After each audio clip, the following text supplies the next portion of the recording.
Hi hello welcome back to the channel explore with Sriram. ఎలా ఉన్నారు అందరూ బాగున్నారా? ఈ వీడియో చేస్తున్నందుకు నాకు కొంచెం బాధాకరంగానే ఉంది. ఎందుకంటే James Cameron is one of my favourite directors. కానీ జేమ్స్ కెమెరాన్ గారు ఇంత భారీగా డిసప్పాయింట్ చేస్తారని మాత్రం నేను ఎక్స్పెక్ట్ చేయలేదు. అవతార్ ఫైర్ అండ్ యాష్ చూసి వచ్చిన తర్వాత నాకు అర్థమైన విషయం ఏంటంటే, ఎంత గొప్ప డైరెక్టర్ అయినా సరే, ఎంత విజువల్ స్పెక్టికల్ తీయగలిగిన వ్యక్తి అయినా సరే, ఒక విషయం మనం ఇంప్రెస్ చేసింది కదా అని చెప్పి అదే విషయాన్ని పదే పదే పదే పదే రిపీట్ చేయడానికి ట్రై చేస్తే అతను కూడా ఇంప్రెస్ చేయలేడు అని. యా, అదే జరిగింది అవతార్ ఫైర్ అండ్ యాష్ మూవీలో. అవతార్ ఫైర్ అండ్ యాష్ మూవీలో నిజంగా చెప్పాలంటే అంతకుముందు చాలా మిక్స్డ్ రివ్యూస్ చూసాను. అదే చాలా రివ్యూస్ చూసాను నేను. ఆ బాగోలేదని చెప్పి, కొంతమంది బాగుందని చెప్పి, ఇలా మిక్స్డ్ టాక్ అంతా విన్నప్పుడు మ్, ఏంటో సరే చూద్దాం అని చెప్పి నేను ఆదివారం బయలుదేరి సినిమాకి వెళ్ళాను. వెళ్ళిన తర్వాత అవతార్ ఫైర్ అండ్ యాష్ లో అసలు ఆ ఫైర్ ట్రైబ్ ఎందుకు ఎస్టాబ్లిష్ చేశారో ఇప్పటికీ అర్థం కాలేదా. అలా ఏదో కమ్ అండ్ గో లాగా ఏదో అలా వచ్చేలా పోయేలా ఉంటారు. ఏముందంటే అవతార్లకి మసి పూసి రెడ్ కలర్ పెయింటింగ్ వేసేస్తే వాళ్ళు ఫైర్ అండ్ యాష్ అయిపోయారు అన్నట్టు ఉంది. అసలు మినిమం స్టోరీ లేదు అందులో. చాలా మంది ఏమంటారంటే విజువల్స్ కోసం వెళ్ళాలి, విజువల్స్ స్పెక్టికల్ అంటే ఓకే రైట్, విజువల్స్ బాగున్నాయి, విజువల్స్ ఎక్సలెంట్ గా ఉంటాయి సినిమాలో. విజువల్స్ బాగోలేదని ఎవరు అంటారు కదా. విజువల్స్ బాగున్నాయి కానీ విజువల్స్ కోసం అని వెళ్ళట్లేదు కదా. విజువల్ తో పాటు ఎంతో కొంత స్టోరీ కూడా ఉండాలి. అంత డబ్బులు పెడుతున్నప్పుడు మనం విజువల్ తో పాటు ఎంతో కొంత లైట్ గా స్టోరీ అయినా ఉండాలి కదా. పార్ట్ టూ లో ఏదైతే స్టోరీ చూసినా సేమ్ అదే స్టోరీని తీసుకొచ్చి ఇప్పుడు అవతార్ ఫైర్ అండ్ యాష్ లో ఫైర్ ట్రైబ్ ని ఎస్టాబ్లిష్ చేసి దాన్ని కూడా సరిగ్గా వాడుకోలేదు. ఆ మైల్స్ క్వారిచ్ విలన్ ఉంటాడు, ఆ ఎప్పటి నుంచో మనోడే విలన్. అవతార్ లో Miles Quaritch villain, Avatar part two లో, అవతార్ వే ఆఫ్ వాటర్ లో ఆడే, అవతార్ త్రీలో ఆడే చావడం. ఇందులో కూడా చచ్చిపోతాడని నాకైతే ఎటువంటి అనుమానం ఏం లేదు. ఇందులో కూడా చావడం. ఎందుకంటే అలా ఫైర్ లో దూకడంతో మళ్ళీ పార్ట్ ఫోర్ లో ఎప్పుడో మళ్ళీ పట్టుకొస్తారు, మళ్ళీ మైల్స్ క్వారిచ్చే విలన్. మళ్ళీ ఫైర్ ట్రైబ్ ఆవిడ కూడా ఎస్కేప్ అని చూపించారు. ఫైర్ ట్రైబ్ లో వరాంగ్ ఆవిడ కూడా తిరిగి వచ్చే ఛాన్స్ ఉంది. ఇంకేం కొత్తగా చూపిస్తారు అందులో నాకేం అర్థం కావట్లేదు. ఎంత ట్రై చేసినా సరే ఇంకదే మళ్ళీ తిప్పి తిప్పి తిప్పి తిప్పి తిప్పి తిప్పి కొడుతుంటే మీ అందరికి నాకు తెలియదు కానీ నా వరకు అయితే నాకు చాలా విసుకొచ్చింది.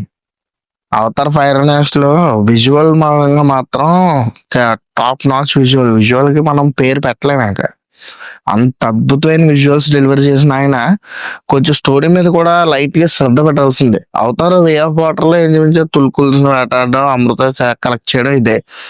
మళ్ళీ అవతార్ వే ఆఫ్ వాటర్ చూస్తున్నట్టు అనిపిస్తుంది సెకండ్. ఇప్పుడు అవతార్ ఫైర్ నెస్ట్ చూస్తున్నప్పుడు కొంచెంసేపు మధ్యలో అయితే ఆ సినిమా చూసిన వాళ్ళకి అర్థం అవుతుంది ఎందుకు అలా అన్నానని. పైగా ఇంకొకటి ఏంటంటే చాలా బోరింగ్ నెరేటివ్ ఉంటుంది. ఎక్కడ కూడా మీకు ఎంగేజింగ్ గా ఉండదు సినిమాలో. నేనైతే మాత్రం సినిమా అవతార్ ఫైర్ సినిమా పరంగా మాత్రం ఎవరేమనుకున్నా నా జెన్యున్ ఒపీనియన్ అయితే నాకైతే నచ్చలేదు. చాలా వరస్ట్ గా ఉంది.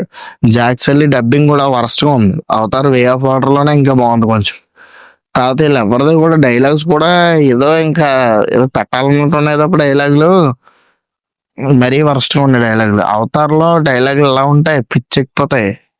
చాలా బాగుంటాయి అవతార్లో. అవతార్ వన్ లో, అవతార్ లో అద్దరిపోతాయి డైలాగులు. ఇందులో డైలాగ్ డెలివరీ మిస్ అయింది, ఇది మిస్ అయింది. నాకైతే అవతార్ ఫైర్ అండ్ లో ఇంకా చాలా బాగా బెటర్ చేయాలి అని నాకు అనిపించింది. ఇంకా చెయ్యాలండి. ఇంకా నీకు సినిమా వచ్చిన తర్వాత, రిలీజ్ అయిపోయిన తర్వాత ఇంకా బెటర్ చేయాలనే మాటలు కూడా ఏంటంటే ఏదో మన సాటిస్ఫాక్షన్ కోసం ఇంకా చూసి వచ్చాం కాబట్టి మాట్లాడుకోవాలి తప్ప ఇంకా వాళ్ళు బెటర్ చేసేది ఏముండదు. మళ్ళీ పార్ట్ ఫోర్ 2029 లో వస్తుందని అంటున్నారు. ఆ పార్ట్ ఫోర్ వస్తే దేవుడిదే అంతే. ఇంకా మనం ఏం చేయాలి. ఇంకా పార్ట్ ఫోర్ వస్తే నేనైతే వెళ్ళను. ఇంకా కొత్తగా ఏమి ఉండదు పార్ట్ ఫోర్ లో కూడా. మళ్ళీ మైల్స్ స్కోర్ ఇచ్చే వెళ్ళను. మళ్ళీ బొక్క, మళ్ళీ ఆడు వస్తారు కొట్టుకుంటారు, మళ్ళీ వెనక్కి తిరిగి వస్తారు, మళ్ళీ రిపీటెడ్ లో అది చూపిస్తారు. కానీ మించి ఏమి ఉండదు. ఐఎమ్ సారీ జేమ్స్ కెమెరాన్ గారు, నాకైతే మీ సినిమా నచ్చలేదు మొదటిసారి. నేను ఎక్స్పెక్ట్ చేయలేదు జేమ్స్ కెమెరాన్ గారి దగ్గర నుంచి.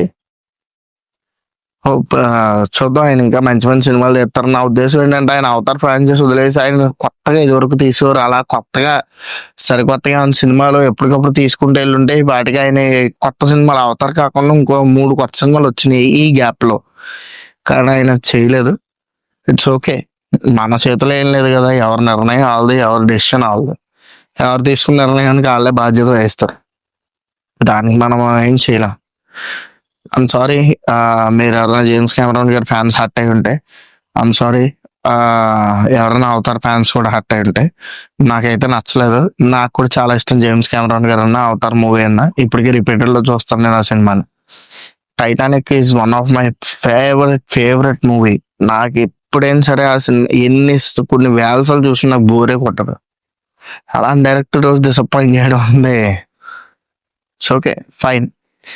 మీరు ఎవరన్నా అవతార్ ఫైర్ నైట్స్ చూసారా? చూస్తే మీకు ఎలా అనిపించేది వచ్చి కామెంట్ సెక్షన్లో చెప్పండి.